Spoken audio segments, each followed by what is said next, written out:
views and opinions expressed do not necessarily reflect those of Access Fort Wayne, the Allen County Public Library, or any other supporting groups.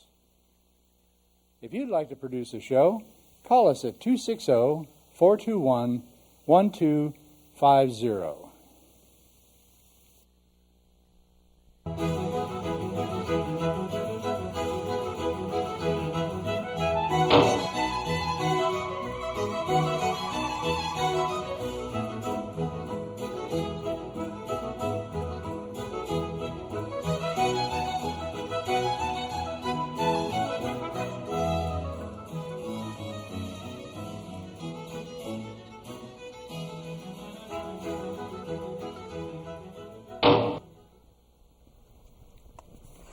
Welcome to the Speakers and Leaders Hour.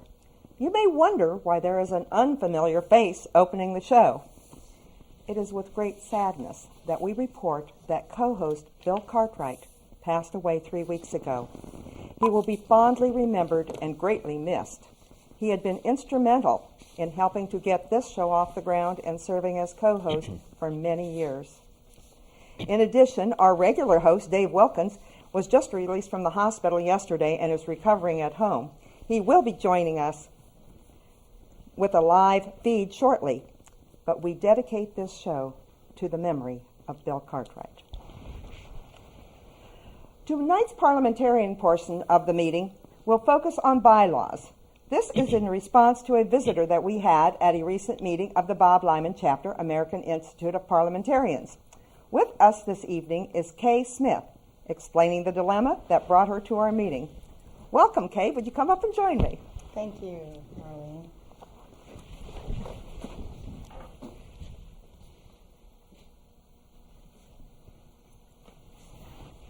Kay, could you share with us what brought you to the meeting the other night? Well, we have a small group that is a gospel singing group, and we are registered with the state of Indiana, but we need to do bylaws to get a tax ID number, and we didn't know how to start. And so you came to us, which is what we're here for. And did you gain any insight when you were at the meeting? I was very excited about the meeting. I was given a paper about the articles. I was given a place can take a place in the library that gives the Robert's Rules of Order, and very, very helpful information. And what has been the outcome? Do you have your bylaws? We do not have them yet. We are meeting together. There are 4 in the group, and we are meeting together and writing these together. And we are meeting this Friday again to get them completed. I don't know. I don't have a date yet. Okay, well, I hope maybe that a little bit of what we talk about tonight will help you even further, because you were the inspiration for this show. I don't know if you realize that or not, but that's what we're all about. We're here to help people in the community, and when they bring problems to us, we are there to solve them. And so that's why we have the group that we do. Well, I'm very excited about that, and I would like the whole group to come sometime at your meeting, because I think that not only I need to see it, but many people need to see it. It is a great thing to know how to conduct a meeting, first of all, because in this day and age, we forget. And there's so many minds in so many ways. And we will learn as we go along why parliamentary procedure can actually help make things run more efficiently. Absolutely. So thank you very much for coming and joining us, and thank you. And enjoy the rest of the show. Thank you, Marlene. To provide information on the history of bylaws and how they fit, we have, via live feed, our regular host, Dave Wilkins. Are you out there, Dave?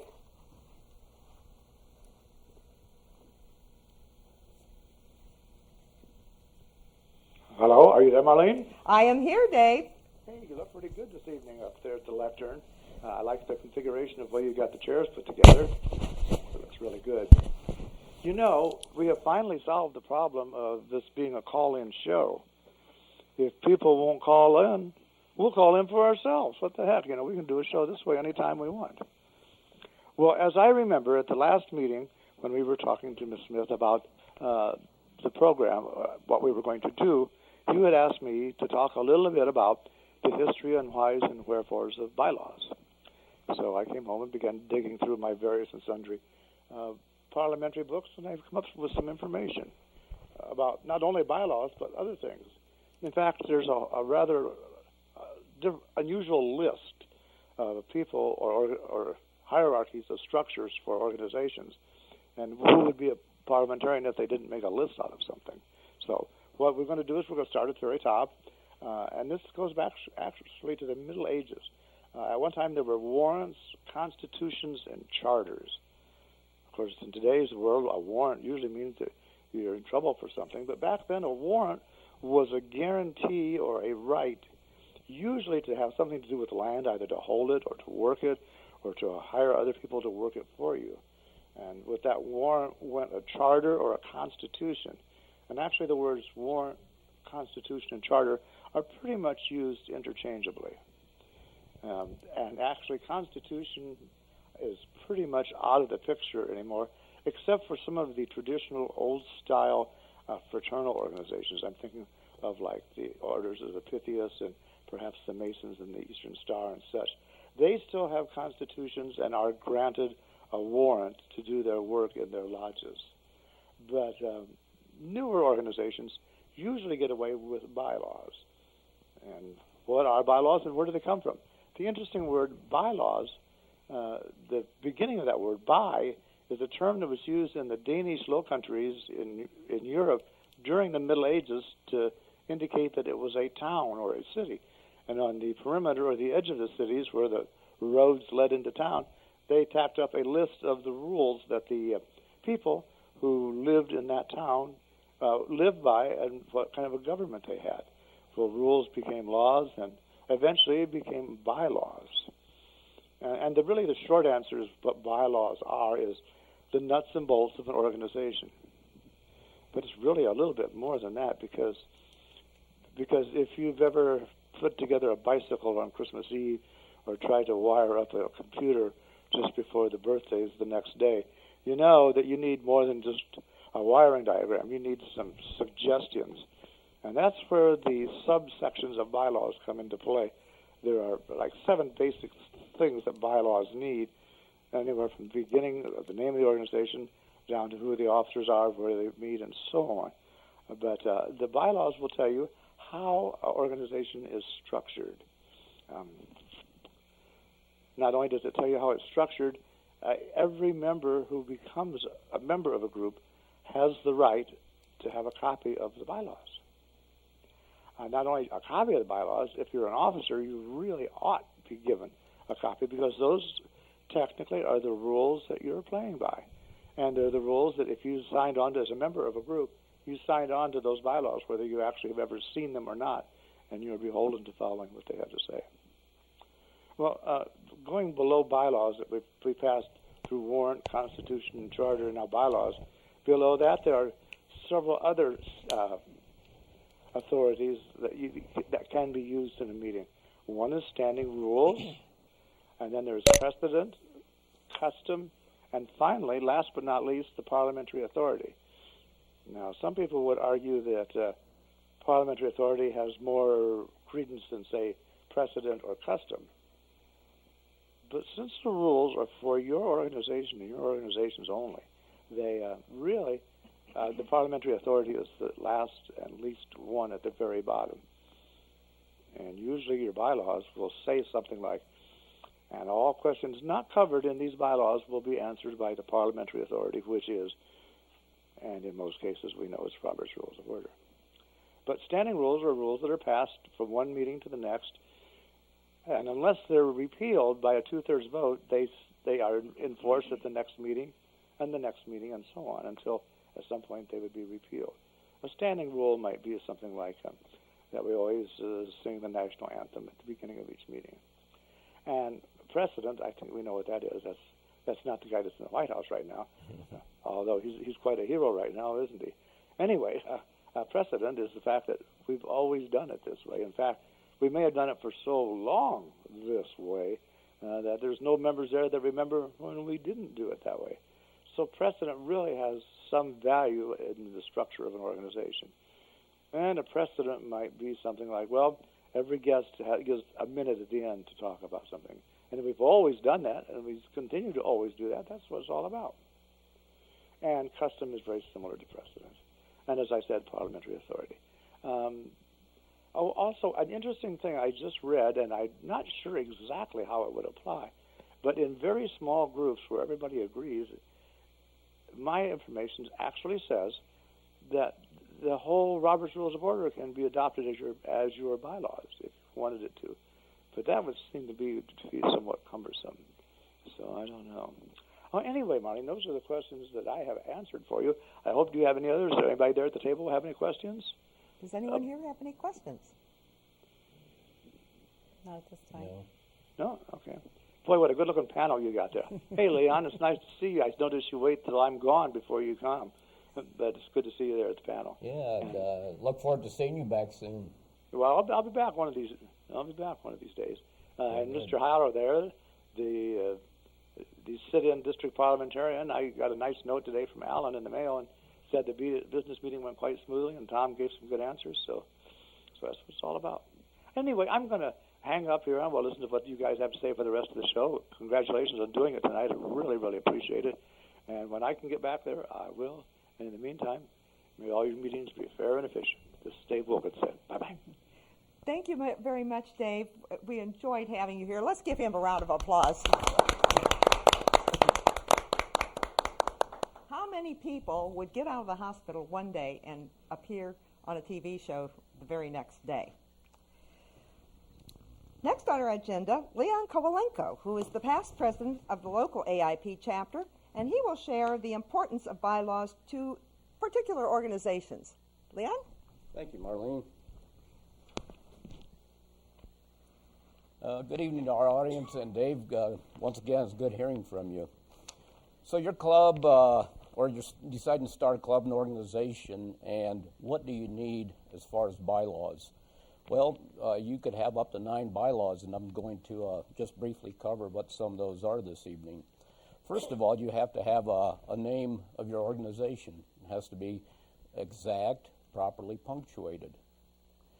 And then your second article, what's the objective of your group or the purpose of the mission? You should have some kind of a simple statement that defines what your mission or purpose is of your organization.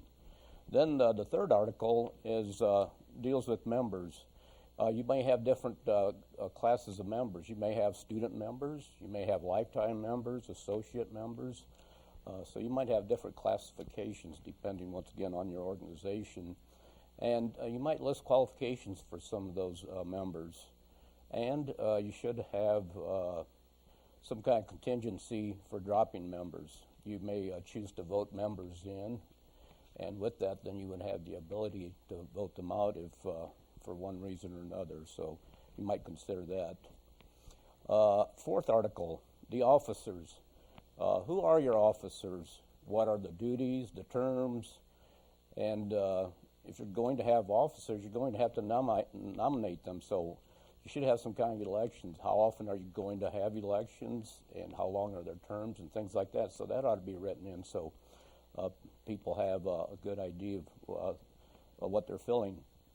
Also, you ought to have some kind of contingency for filling unexpected vacancies. People move, people leave, so should have some kind of contingency for unexpected vacancies also. The fifth article would be meetings. How often are you going to meet? Do you have to have a quorum to vote on certain things that come up? What type of meetings are those going to be? Although we might list our meetings, you want to keep it general sometimes.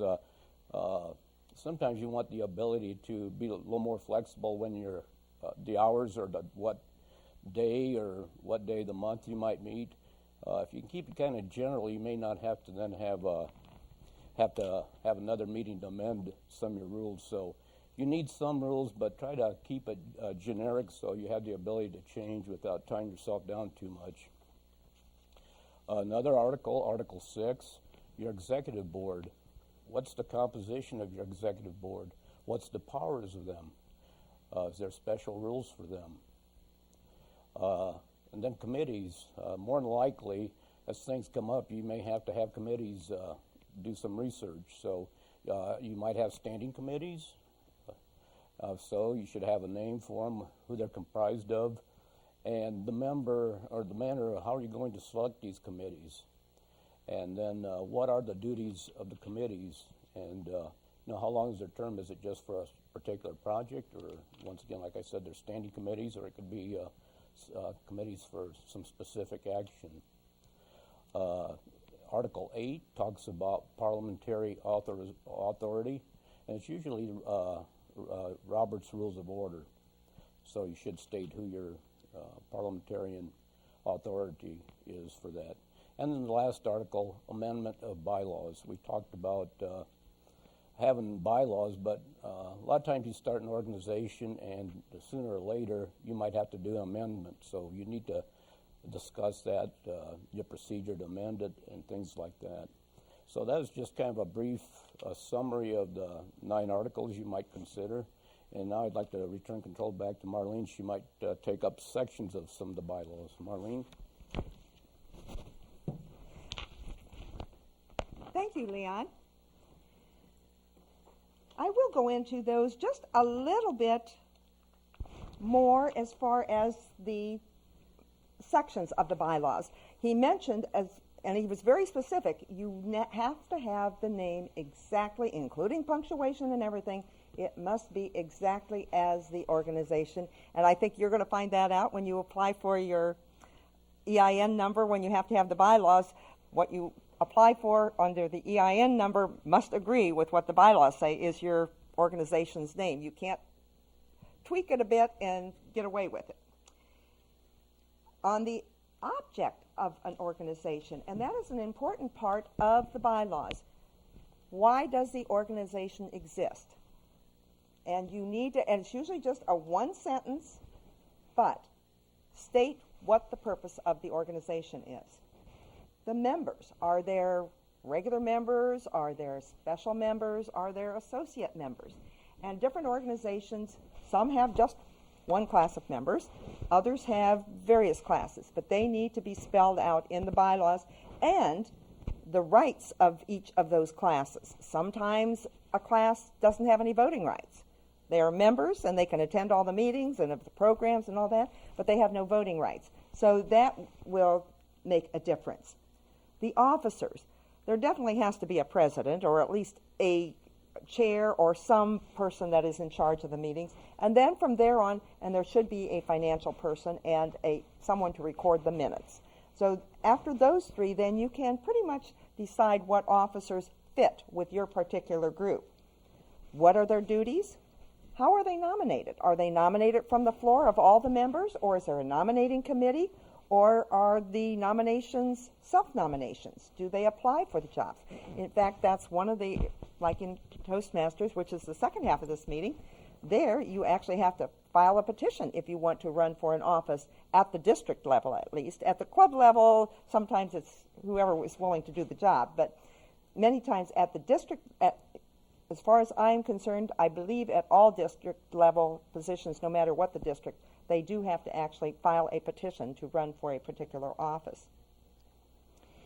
And then the meetings, and he mentioned the types of meetings and that. It also, in this section, there should also be something that talks about what the quorum is for a meeting. Whether it is 1/2 of the members, 1/3 of the members, of the total membership. Some organizations say just as long as the meeting was pre-announced, whoever shows up constitutes a quorum. So that needs to be spelled out. And actually, under each of the articles, there are what are called sections, and those are the ones that delineate these other parts. Again, who makes up the executive board? And different organizations do it differently. I remember I was called upon to review some bylaws for a particular organization. And in fact, I belonged to the organization, and it was discovered that all the appointed committee chairs had voting rights on the board.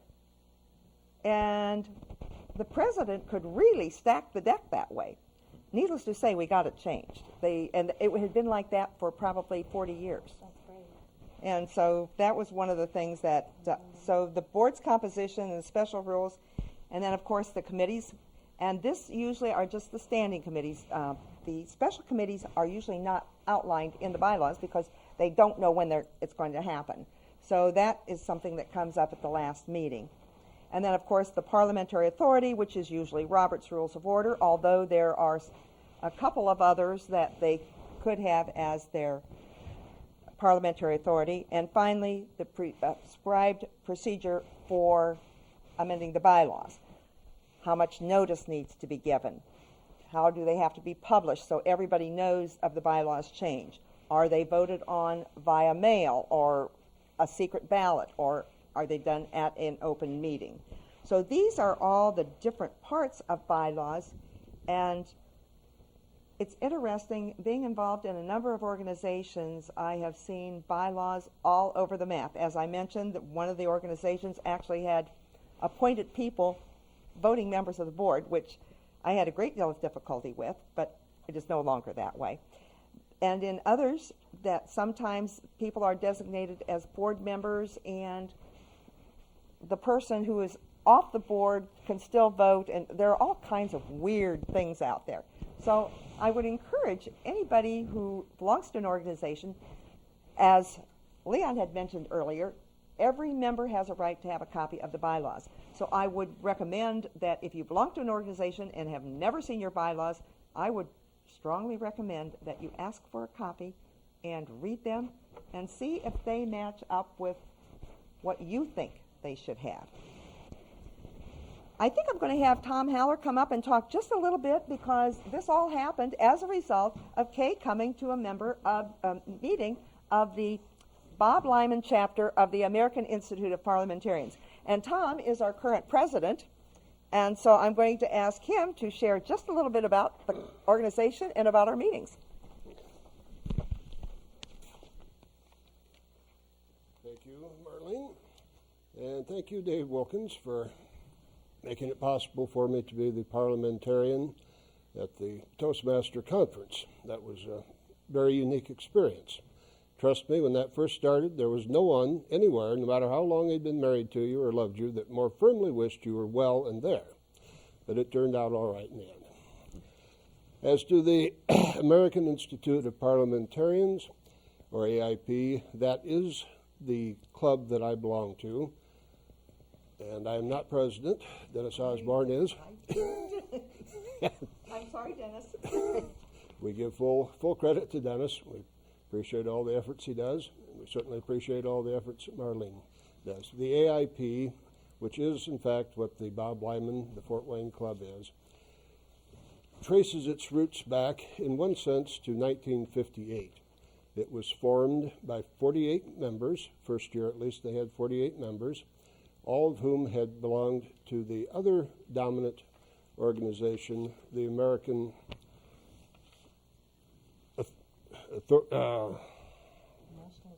National Association of Parliamentarians. Thank you. I assume it's just a coincidence that means nap. I'm sure they're all too busy to have any naps. But nonetheless, they formed their own organization, as I understand it, because they wished to include other authority outside of Robert's Rules of Orders. The NAP organization sticks pretty firmly just to Robert's Rules of Order. The AIP recognizes, teaches, and trains in pretty much any recognized authority for parliamentary work. The parliamentary name comes from the fact that, as in so many cases in early English times, the Parliament set the stage for what we do in America. And they had a whole bunch of rules that are at bottom what we use as a basis for parliamentary procedure. Thomas Jefferson then wrote a more American version of that when we were a new country, and eventually the famous Robert's Rules of Orders came to be. And we are very glad, because it's a very good organization that keeps us very much on track at our meetings. Also, it provides an opportunity, as it is a service organization, to help other people, such as Kay, anybody who's having a problem with parliamentary procedure. So, if you've ever been to a meeting, whether it's at church or government or business, or school, it just never ends, nothing ever gets accomplished. They need a little parliamentary knowledge. that would help them a whole lot, and they would get a lot done that otherwise frequently does not get done. So the AIP continues to grow. It went from 48 members to over 1,200. They're represented in all states, Canada, District of Columbia, Puerto Rico, and indeed throughout the country. It is a fine organization. I would encourage anyone who is at all interested to come join us. We meet here at the downtown library on the third Monday of every month, usually in the Science and Technology meeting room upstairs. And if you do not wish to join but still need some guidance, you might contact any member of the club and find out if there would be anything we could do to provide some guidance for you. On that note, I appreciate this opportunity to close out this meeting. We wish you well, Dave. We thank everyone who has participated. We greatly appreciate it. And we will see you in just a moment in the Toastmaster part of the meeting. Thank you.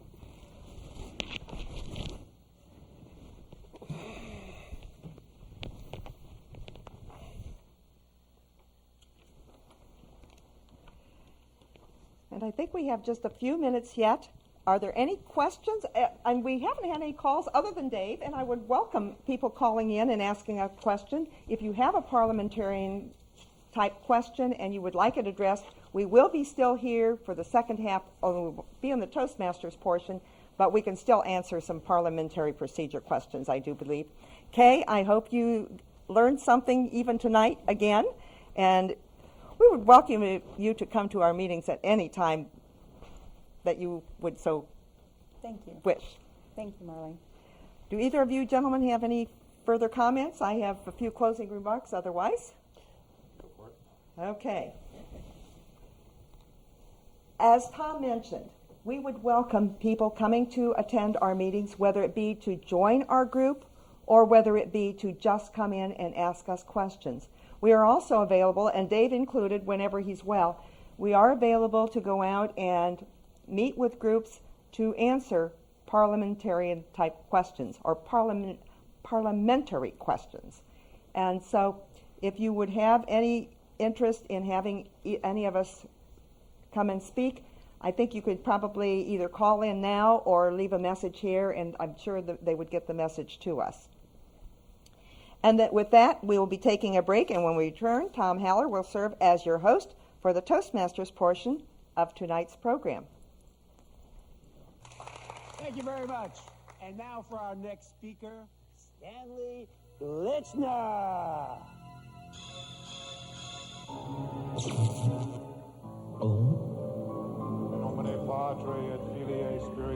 Speaking in public doesn't have to be a death sentence.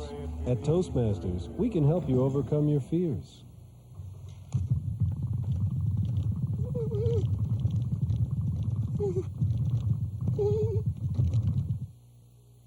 I'd like to begin tonight with a little joke.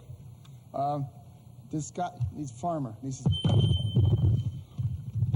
"Hey, hello, sorry."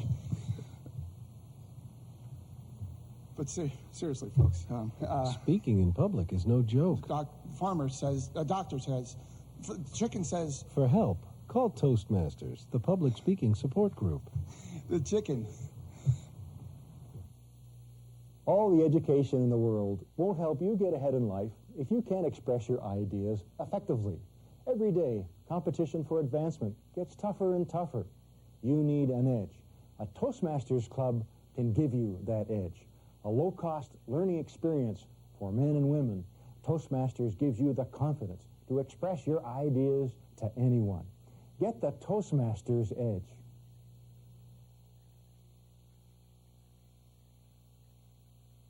What future do you envision for yourself? What dreams do you have? If you want your dreams to come true, you must have confidence in yourself and your abilities. A Toastmasters Club can help you build that confidence. A low-cost learning experience for men and women. Toastmasters shows you how to express yourself clearly and effectively. Make your dreams a reality. Join a Toastmasters Club.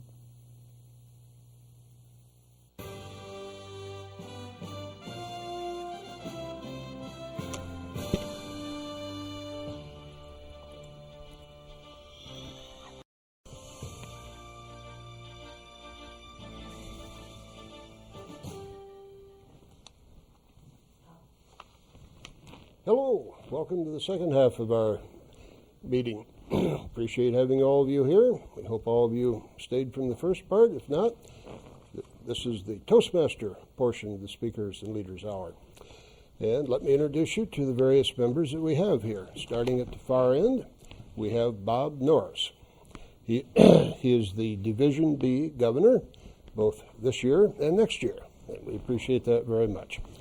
Beside him is Steve Walter, Division B International Speech winner. And he delivered a very fine speech. And we will hear him speak pretty soon. And we can look forward to that anxiously.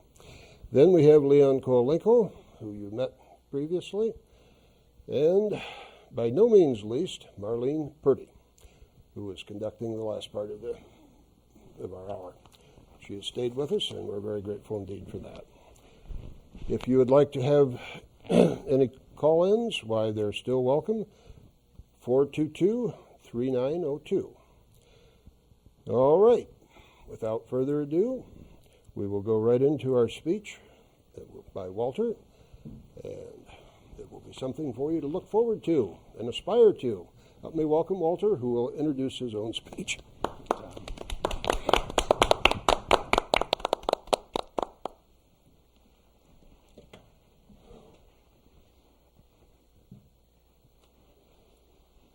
The topic of my speech is reach out and touch someone.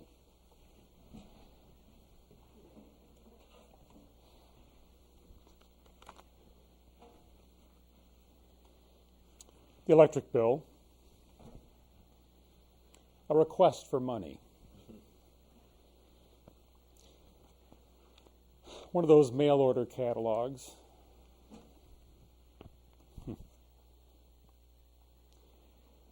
Even after 46 years, I still look forward to coming home at the end of a long day, walking up to that post box, and hoping that something like this will be inside.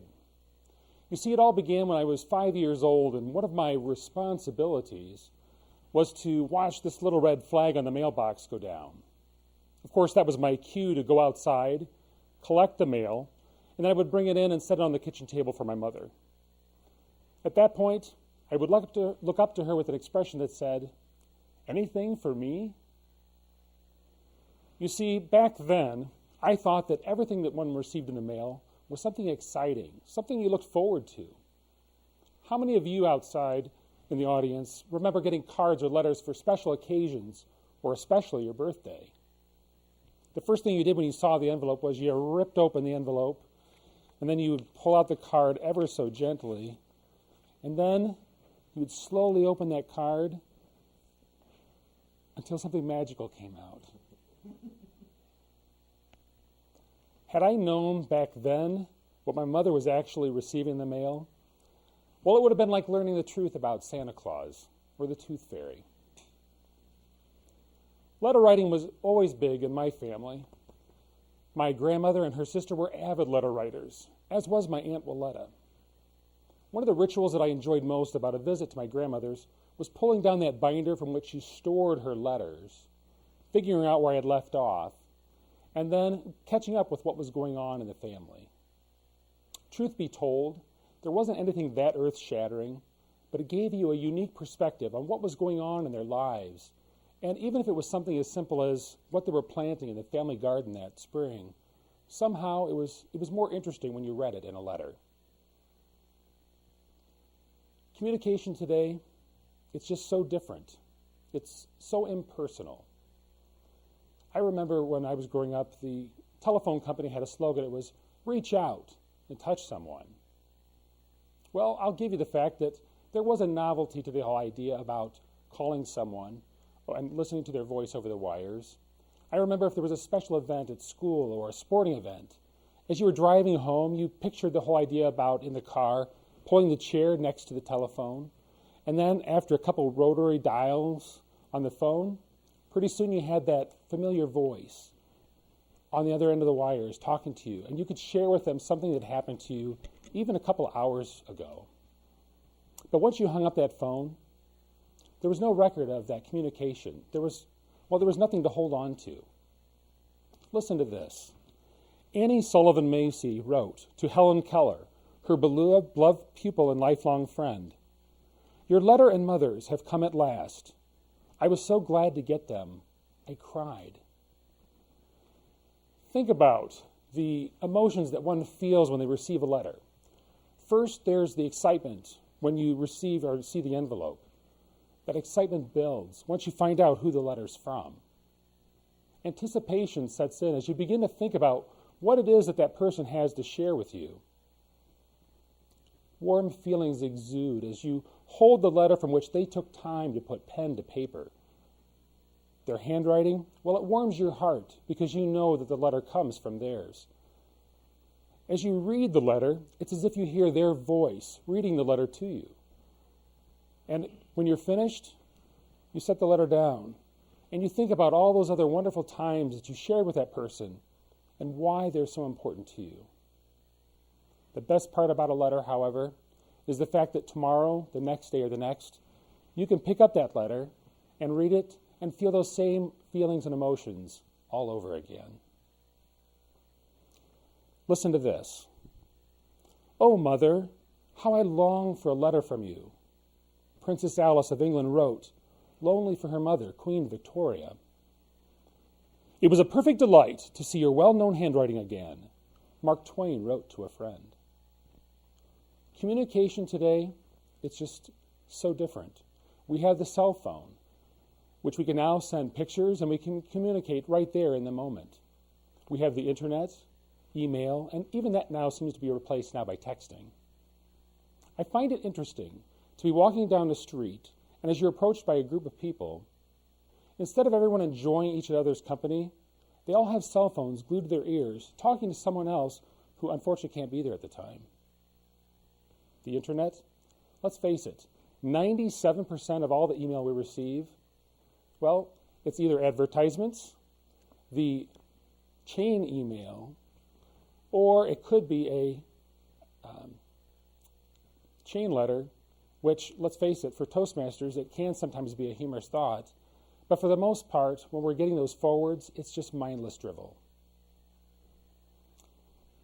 Today, we're texting, we're communicating, but we're not really reaching into ourselves and really expressing how we really feel with other people. You can't change the world, but you can change your world. What I ask you to do is think about someone who means a great deal to you. Take out some nice stationery or a blank card. Take some time to think about a time that you shared with them. Share that thought, that memory. Share some encouragement. We can all use more of that today. The key is, it doesn't have to be long, but let it come from your heart. Let them know that you care. For 44 cents, it's still the most cost-effective way for you to reach out, let people know that you're thinking about them, and quite frankly, you'll make their day. You can be just like everyone else, but what I encourage you to do is reach out and touch someone. Mr. Toastmaster.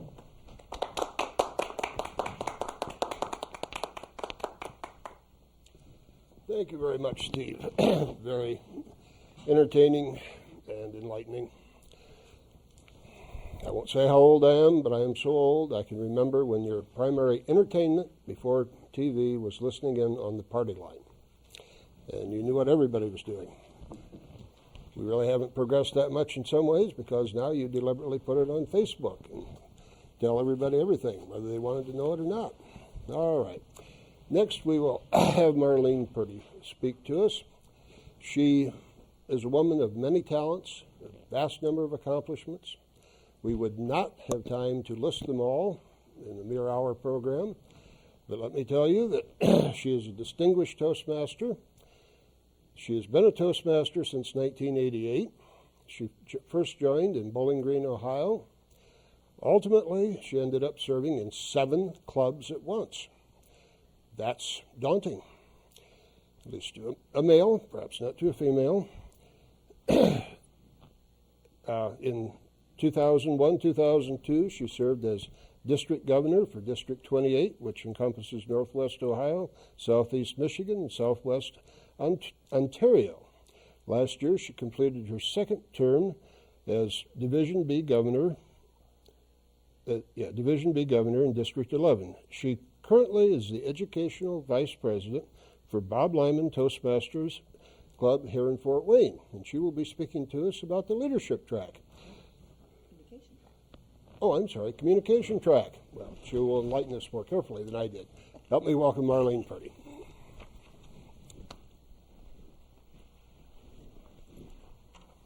Thank you, Tom. I think Bob was sitting down there just about gulping if I was going to do the leadership track, since he spent a lot of time putting that one together. Oral communication is part of daily life. You speak to someone, you greet people, you express opinions, you offer information, you ask and answer questions. As a result, the ability to communicate effectively cannot be emphasized enough. That is the purpose of Toastmasters. Effective communication is equally divided between speaking and listening skills. A Toastmasters meeting provides the venue for achieving success in both of these areas. For achieving success, this is accomplished by presenting both brief impromptu and longer prepared speeches. And you know what I did? I came up here without my manuals. They're right down on the floor right beside where I was sitting. A new member starts out with the Competent Communication Manual. This is the Competent Communication Manual, and the new speakers start out with that. And I think I'll just set it down here. I'll be getting up and down because I should have asked for a table here. This contains a series of 10 speeches, each building on the one before it. The manual serves as a workbook of sorts with tips on how to approach the particular project, skills such as eye contact, whether you're looking at your audience or whoever you're speaking to, whether it's body language such as my crazy gestures, which I get carried away with some. Actually, gestures can even be body movement, moving from one side to another, as Steve did, moving out in front of the lectern. And you notice he reached in and picked up the mail and read it. Those are all examples of gestures.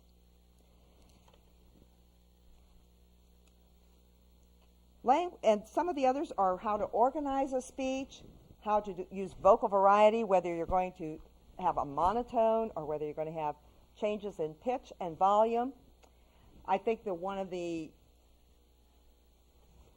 moments in a speech that I remember the most was at an international speech contest. The gentleman came out, stood in front of the audience, and proceeded to fall flat on his face and looked up, propped his head or chin on his elbow, and said, "Ouch." And he delivered about the first 2 minutes of the speech lying on the stage. Tell me that wasn't attention-getting. He then got up and went on and delivered the rest of the speech, and it was all about having obstacles come at you, falling down, and how you pick yourself up and keep going. That is one of the elements that you learn through the speeches. What makes the manual especially helpful that it also has an evaluation section, so that every time a member gives a speech, someone else is developing their listening skills. Because remember, I said the listening skills were equally important. By carefully listening to the presentation and then providing feedback to the speaker. Without this feedback, a person could continue making the same mistake over and over again and never know there was something wrong. So this feedback provides the vehicle for improvement. And the feedback is offered as not as criticism, but in a way so that it emphasizes the strong points of the speaker, but it also then offers them suggestions for being even better. After the member completes the basic manual, they receive their competent communicator designation and then move on to the advanced manuals. And these advanced manuals provide an opportunity for the member to prepare more advanced speeches utilizing the skills that they developed in the first manual, and then focusing on areas that are meaningful to them. For instance, this one is the entertaining speaker. Perhaps you are a person that gets called upon to speak at banquets. I know a lot of coaches especially, so you might benefit from the entertaining speaker manual. Speaking to inform. Maybe you're having to give presentations at work that help to give information on company issues. This one on public relations. Again, maybe at the business level.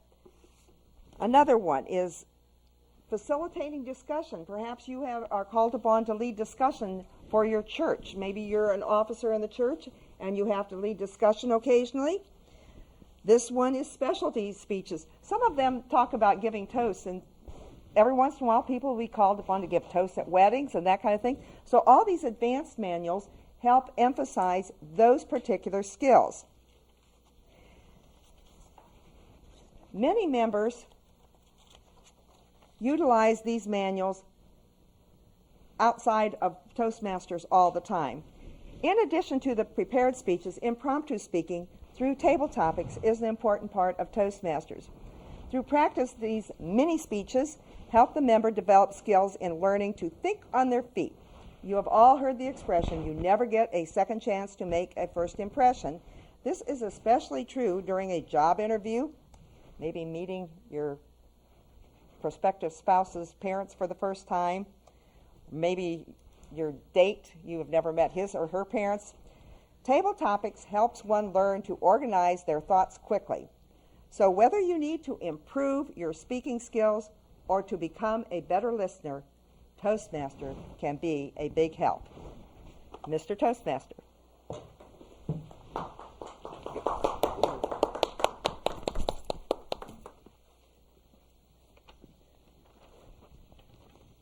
Okay, we appreciate that information.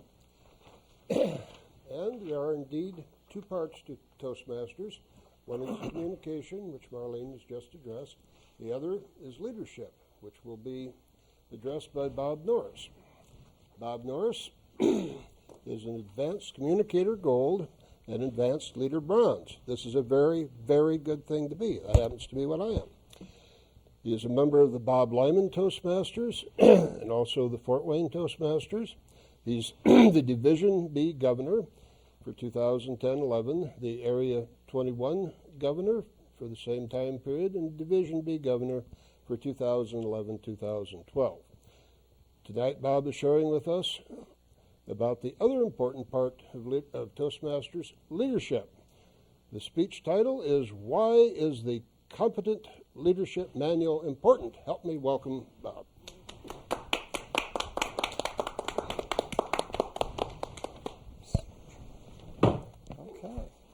Well, thank you, Tom, fellow Toastmasters, and our honored guests at home. It'll take me just a moment to pull my notes out so that I can proceed. Most of us start with Toastmasters because we're looking at improving our speaking skills. Rarely do we think about improving our leadership and our leadership abilities. But one concept with Toastmasters is they're an integral part. Marlene gave a very good briefing on what communications is about.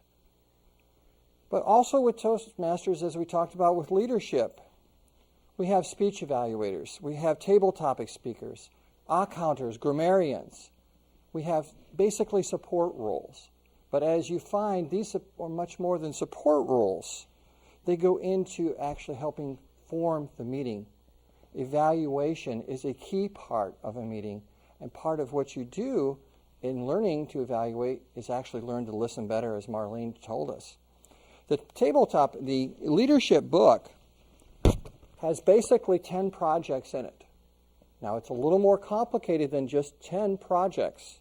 It's broken down into different areas, such as listening and leadership, which includes possibly speech evaluation, table topic speaker, the counter. We have critical thinking. How do we analyze what we're looking at? Giving feedback, time management. We all know we could use more time, but we don't get it. How do we manage it? Planning and implementation. How do we plan better? Then once we plan, how do we put it out there better? Organizing and delegating. One of the toughest things to do is organize and then properly delegate so that we accomplish what we need to without one person burning themselves out. Part of the organizing and delegating could be organizing a club speech contest, organizing a club special event, maybe a membership campaign or contest, organizing a public relations campaign, possibly producing a website or the club newsletter.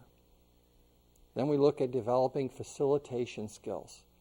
How do we become better facilitators? Maybe as the Toastmaster, a role called General Evaluator, which is the Toastmaster of the evaluation team. Motivating people is another project. Now, there's several ways you can do it, but the best way is to get people to buy into what they're doing. With motivating people, you might have being a membership chairman, a contest chair, or again with public relations, or tie in Toastmaster, General Evaluator, or a speech evaluator.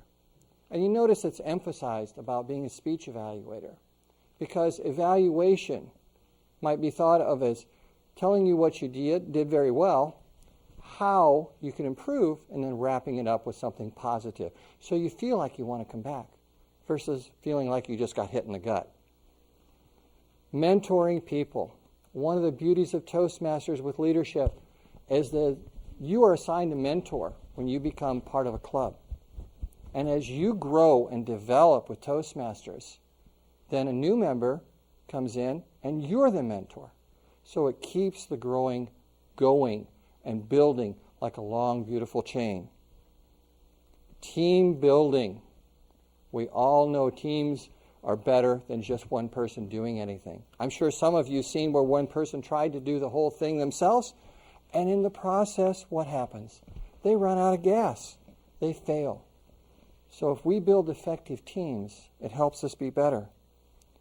Team building could entail a club speech contest chair, a club special event chair.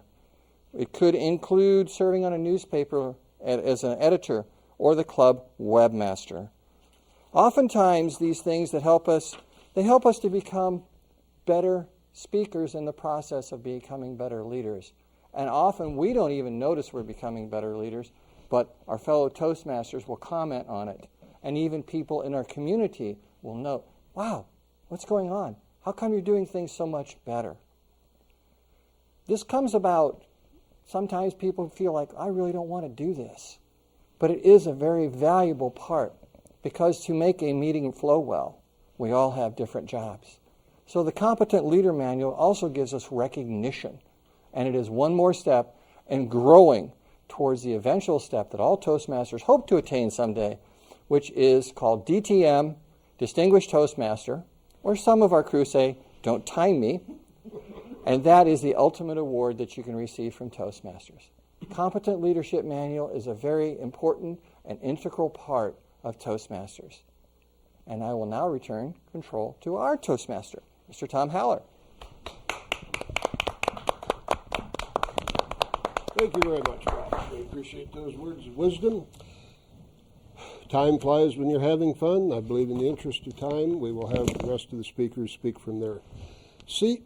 We will now have Leon Kowalenko, who you met previously, promote the Anthony Wayne Toastmasters Club. Leon. I would just like to invite everybody to come and visit our club. There's no pressure to join. We meet 6:30 every Thursday evening at Ivy Tech.